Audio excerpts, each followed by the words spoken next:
the Cape Cod Fighting Alliance, he is the beast from Hollywood East, Michael the Hammer Mulligan.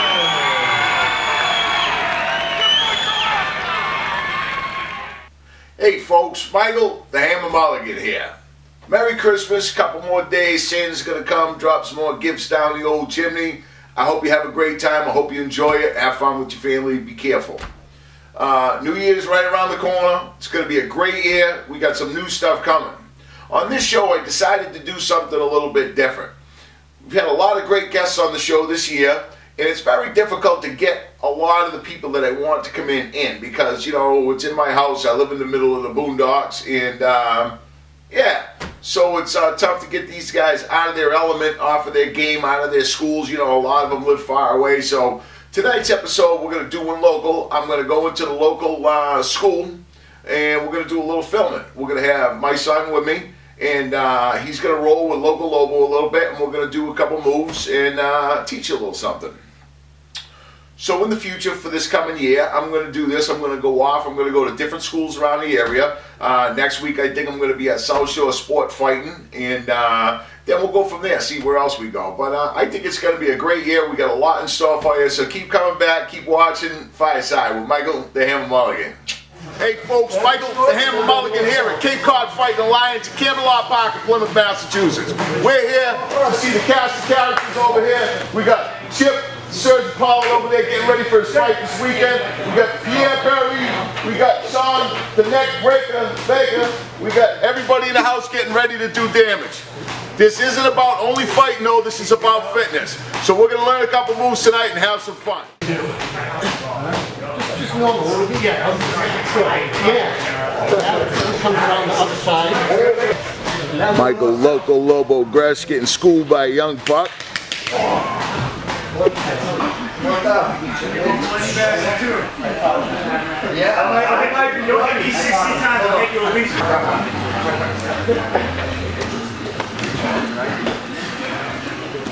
Alright folks, here we are. We got Michael Loco Lobo GRESH and Shady the Future Mulligan. Mike, what are you going to teach him tonight?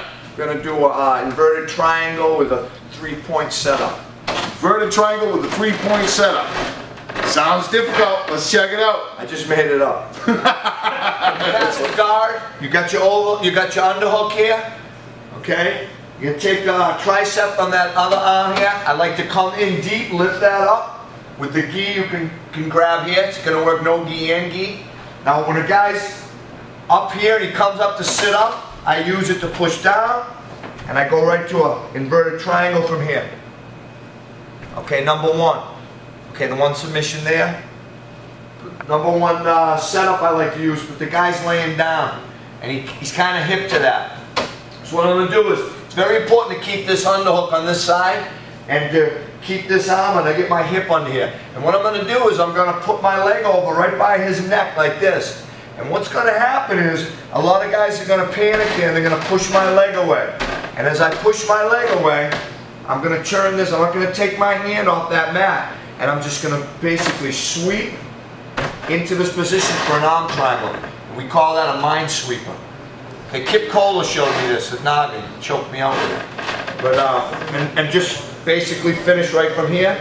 Boom. Okay, so what I'm talking about is the 3-point setup. So Michael, what are you finishing right there? That's an arm. Basic arm triangle. Okay. And if it's not one of your buddies, I can turn it into a neck crank from here. Oh. You don't do that with your training partner. How's that feel, Shane? Fantastic. Good. Good. Okay, so now you got the original, you got the inverted triangle from here. 1, 2, and his head's down, he sweeps it here, I go boom. I got 2, okay, and this is, like I said, the 3-point setup. And then the third one I use a lot, is his head's down. I come over here all the time from here, and I put my heel right against his neck, nice and tight. And a lot of guys will hold my neck from here. Okay, they're thinking that I can't get my leg under his neck for the inverted triangle, and they're not falling for the minesweeper. But look where his hand is. And all I do from here is I pinch his neck. I come here with a cable grip, and I put my head to the mat, make a space, and I got an inverted arm bar. or a straight arm lock, whatever you want to call it. So that was 3 positions. That was three submissions from one position. Yeah, so I like, and there is more. Now for MMA, which we can turn into, and I like this a lot, is I can keep this down, elbow here, elbow, hammer, hammer, here, and punches from here. When they go to set up, right here, I turn it right here, I let them, they think they're going to roll me, I turn it right here into a Kimura, and finish here. So I got 2 positions, so actually there's 4, we could go on and on and on, but from the side position.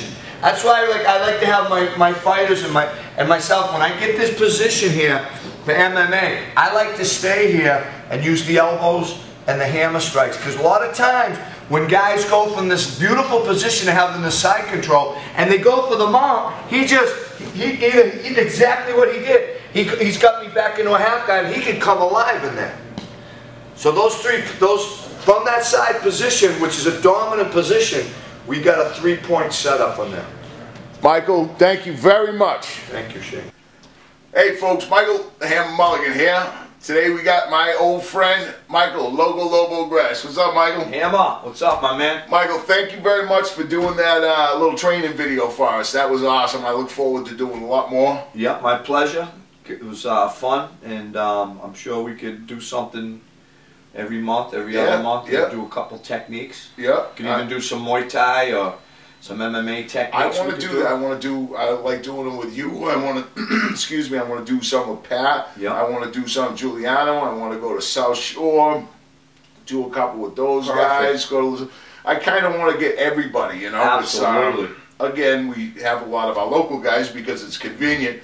So what I'm going to do is I'm going to start going to different gyms, different places, and doing interviews right there with the guys, and watching them train and getting to know those schools too, so that everybody gets a clear picture of what's going on out the sport. We want to get all the schools in this general area that compete and are you know, putting fighters out there and competing in general at Nagas and smoker events and so on and so forth. Exactly. It's like a family, and I just, you know, for me it's important. You know, we had a little discussion the other day, Mike. It was about this sport and why I like it. I got, you know, these guys gave me my purple belt in MMA. They have a point system now. They have a belt system at CCFA and other schools as well. And they rate you on, it's like what, time, experience, skill level, everything involved. You know, character of who you are. You know what I mean? Yeah, I should have got a black belt for that. Come on, jeez, you know. Why did? Geez, don't you think I just? No, that was somebody else. Grandmaster. So I was honored to get that belt. But somebody had asked me why I do this, why I care so much about this sport and stuff. And to me, it's like, it's mostly about kids, young people coming up. You know, that's where I'm kind of going with this thing, is because of my son and other kids out there. And there's a lot of youth that go into these things. And to me, my answer to them was, look, we're born without a set of instructions. We don't come with a book of instructions, you know, and even parents, as parents, we don't come with a set of instructions. So it's very hard sometimes to figure out the path to bring the kids on and how to bring them up. When I got Shane involved in the school, it made it so easy for me, you know. And martial arts has always been that anyways, I think, Mike. What do you think? For me, martial arts has always been my life, and like I always say to my wife, that my fondest memories when I was a child was training in North Falmouth with my first instructor, Sensei Art Rabisa. And for the years I spent down there, I think we were pretty much the only martial arts school on Cape Cod. Yeah. And 73 to like 76, I trained with Arthur. And those just the building block and foundation and camaraderie with the young kids and the peers and it's just I always look back at that time and it was truly the best time of my life. And that's what I said. I think that it actually gives you a lot of the tools necessary to continue on in life. It gives you a starting point, the foundation, you know. Absolutely. And that's why it's not, you know, again, I grew up in downtown Cedarville, right? There was nothing. The parents worked all the time. We were left to our own devices, and it wasn't pretty. I mean, we didn't do, you know, what the kids today do. You know, we weren't there with an Xbox. We were down the camp in the cabins with this. Well, That's for another subject. But anyways, so yeah, that's why I kind of put myself into the sport and do the things I do. It's awesome. I mean, martial arts, you know. Exactly. Mike, what do we got coming up? Wow, we're heading to Atlantic City tomorrow. We got a big fight for CFFFC. Chip Maraza Palat is defending his title, the 170 title, against Greg Soto, UFC veteran, in Atlantic City. This is a really big fight for both these guys. So we're gonna probably, by the time the show airs, Chip's gonna probably already be back doing another interview showing us his belt, because we know he's gonna win this fight. We certainly hope so, but we have total faith because this kid is just committed. He's so focused. You can't even talk to him going in there right now. He's cutting weight, getting ready. Yeah, he's right on the money, and now he's had 7 weeks. Greg Soto's no joke. I mean, this is a good gauge point for him, that's the word I'm looking for. I don't want to call any man a stepping stone, but this fight is it's a measuring stick of where this kid's just come out of the UFC. He's fought, I think he fought 3 times in the UFC. I could be wrong, but I'm pretty sure it was 3. And he was cut. So we're going to see where Chip stands up with this kid. I mean, where he stands. Is he ready for that next level? Nice. And I think he is. And I put him in. He's in the top 10 170 in the Northeast right now. Nice. Which is stacked. It's probably the most stacked division. Great humble kid too. Oh, he's listen, guys, folks. You know, this kid. You probably talked to him. This kid, he works at Walmart in Plymouth. I mean, this is a local, nice kid. Yeah. Very, very nice kid. Very, you know, you would not know that this is what he does on his time off if you talk to him. Very quiet, humble. Yeah. Giving, sincere, very respectful kid. His mom raised him right. That's for sure. So, all right, so let's think a little bit ahead. By the time this show goes on, our next local event, I know there's some other ones out there and you know, farther off, but what's on you got Cage Titans. Cage Titans, there you go. And they're going to be where? That's January 28th at Memorial Hall, which is going to be an awesome show. Right. And then you got CFX at the Jungleplex. I believe that's March 8th, will be another awesome show. Nice. So you got 2 shows right in Plymouth with local talent right around the surrounding areas. Give me some of the guys that are going to fight at Cage Titans. We're going to, the fight right now we're looking for, it isn't etched in stone, but we're looking to put from our school Sean the Neckbreaker Baker against Sloppy Joe Lamoureux.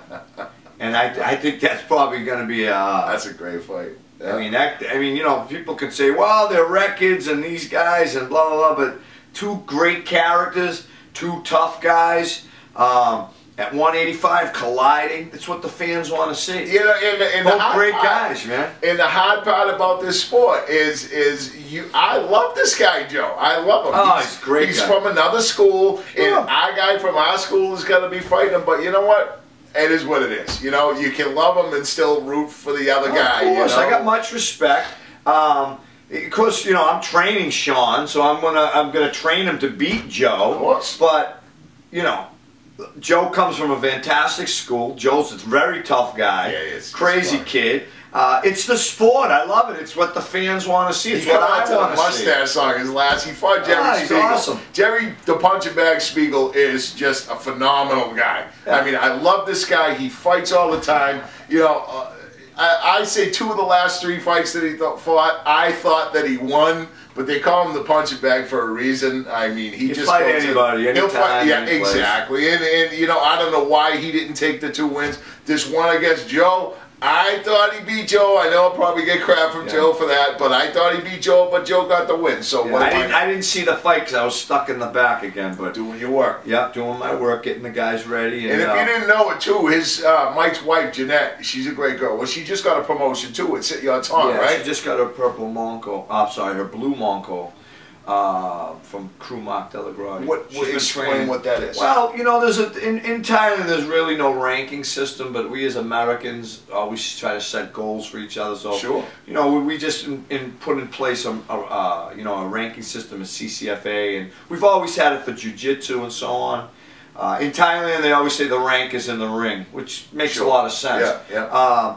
But the Mongols, Crew Mark does like a white, a blue, a purple, I want to say a red, a silver, and it's rankings. Nice. So Jeanette's been training with him for quite a number of years, and she received her blue, which is a very an honor from Crew Mark. So it's an honor to receive that. And the thing with the ranking system, I understand the rank is in the ring, as they say in Thailand, but you know, listen, Jeanette's a great girl, and she's been training for a long time, but she's not going to get in the ring and fight.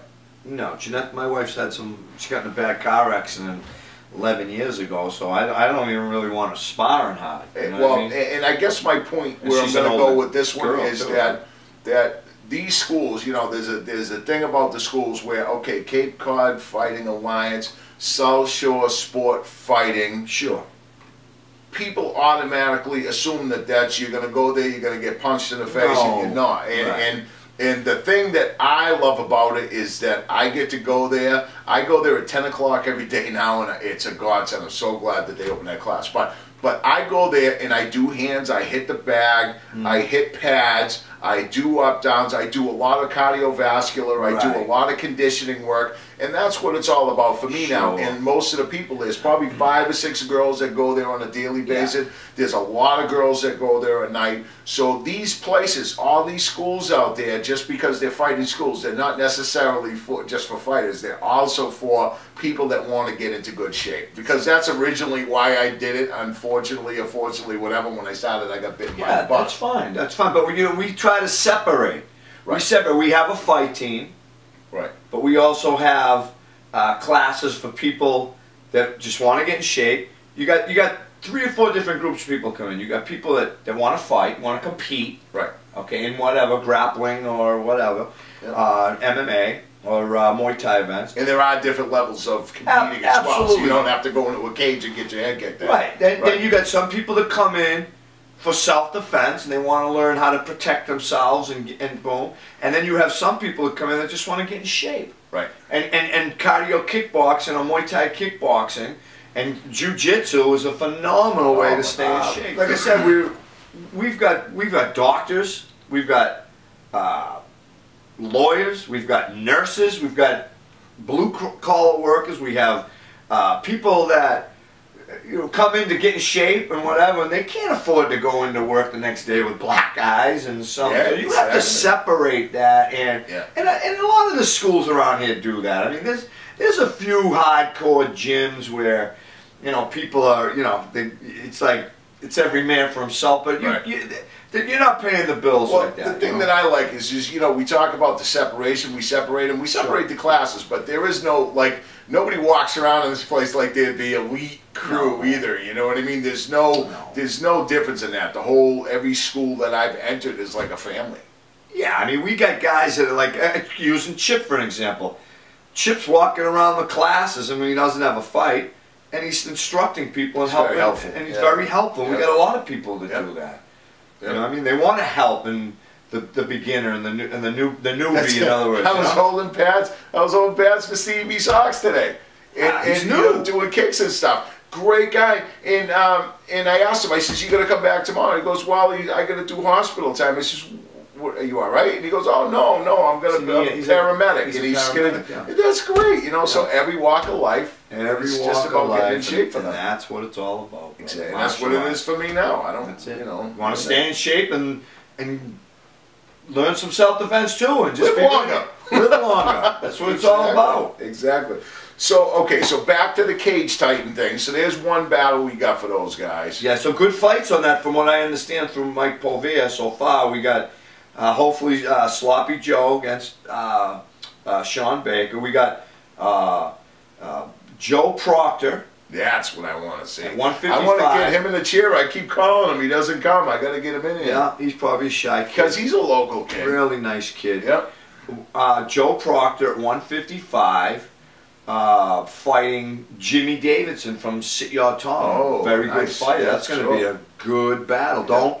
Don't underestimate Jimmy Davidson. I've rolled with him. Do you find that the level of these things is going through the roof? Absolutely. Because I remember, you know, we used to call them sandbags, or bean bags, or potato sacks, or whatever. You'd have tomato all these cans. Tomato cans. You'd have all these fights with like one-sided fights. You know, you sit there and you'd watch, and it was always a clear winner to every fight, and you knew before they started it was going to be. But now it's really getting competitive. Well, what you got on anybody that's fighting for a title, a pro title in the Northeast, has had a few fights under their belt. The evolution of the sport has progressed in the last 5 years, where you got kids, I'm going to use your son as an example, that's been training since he's been 11 years old, and these kids are learning everything, and it's like, wow. So there's some kids, I mean, and I'm sure South Shore and Joe Lazon and the local schools that I know of, and I'm speaking at our school, that there's some kids 15, 16 years old that are phenomenal and ready to make a name for themselves. My mother said to me one day, she goes, phenomenal. Why do you got him training in this? Don't you? Why did I just think about it? I said, this is on TV on every station in the world. Fastest growing sport. And all these kids are out there training. Why wouldn't I have him doing that? Do I want him not to know what every other kid knows? It's one of the fastest growing sports in America. Exactly. Probably the world. You know what There's nothing gave me a greater feeling in the world the day that I sat down and it was the Fox TV fight, and then dun dun dun dun, that Fox music came on. It's just the beginning. Exactly. You know, like you were saying, one of the shows. I mean, we're looking in the future. This could be an Olympic sport. Exactly. I do believe. Why wouldn't it be? Exactly. Why wouldn't this it is like true competition. This isn't It's the ultimate battle. This guy. This is everything. This is the ultimate battle, the ultimate test of a man. You're not just boxing. You're just not wrestling. You're just not doing jiu-jitsu. You're just not kickboxing. It's everything, and you got to train in all those forms. And the cardio and the conditioners. These are the finest athletes in the world. Exactly. The finest athletes in the world. Yeah, I love the comparison that they do with the Marines and the, you know, on the UFC shows. They Absolutely. The Marines. And well, you got guys. Not to interrupt you, Hammer, but you got guys like Nick Diaz. What's he do on his time off? He runs triathlons. Right. These guys compete in triathlons. A lot of these fighters, worldwide, are doing cross training into other sports, and they're dominating them and succeeding. You know well, that's what I mean? another thing too. Think about that. I remember you telling me one time you were going down to, I think it was like Crush down Cape, and they had you doing cross training with a snorkel in your mouth because they couldn't get you to breathe out enough. I mean, the idea was just to build your cardio and get it so that you can last longer in the ring. Bro, I'm a machine. Yes, what can I tell you? Oh, I'm a broken down machine now, brother. But hey, I see you look good. We'll show a little. You probably saw a little clip about that a little bit earlier with him rolling with that Paul Vare guy there from Mike's good. Mike's good jiu-jitsu guy. Mike's good, man. Yeah, he was doing good. Mike's got a few fights under his belt. I think he fought 4 or 5 times. Yeah. Mike, he's also this kid that we're talking about. He's going to be in here sitting in the chair within the next few weeks. But he's also he better be in here. He better be in here. If not, we're not gonna help him with his show. We're gonna nix it from the show. Yeah. You know, my goal is to get everybody to go see a fight. I want everybody out there to eventually get in the chair, get in the Memorial Hall, get into the Jungleplex, and see a fight. Bring the family. It's beautiful. It's a good thing. I just want you to know that your guys are out there doing it. But this is a great guy. He'll come on. Mike's a great guy. And like I said, and you got Gary and Linda running the show, CFX. I've always had a great show down at Jungleplex. You got 2 great shows coming up in the next few months, and I can't wait for them. There's going to be some good fights. It's going to be awesome. It's going to be awesome. All right, folks. There you have it. Another wonderful day in downtown Plymouth. Michael, the Hammer Mulligan. Michael, Logo, Lobo, GRESH. All right, baby. We'll see you next time. Thanks for coming.